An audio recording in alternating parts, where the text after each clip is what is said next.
everyone! In today's tutorial, I'll be showing you how to set up a shipping zone for your store.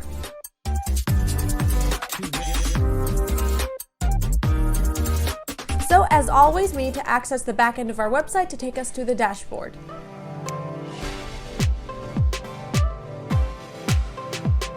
Once you're in, look for WooCommerce and hover over it and select Settings. You'll land on General first.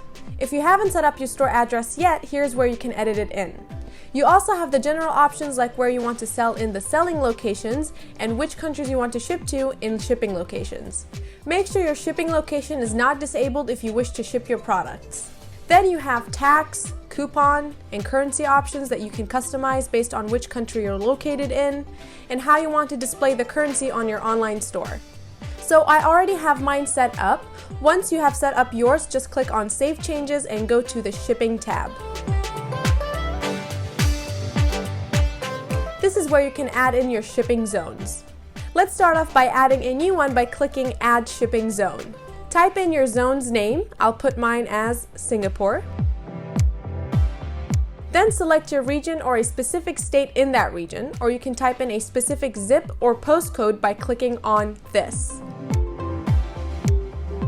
Once you're done, click on Save Changes and you're good to go. That is all for this tutorial. If you found this helpful, make sure to hit that like button and subscribe for more videos. You can also check out our other tutorials listed in the description box below. Thank you so much for watching. Goodbye!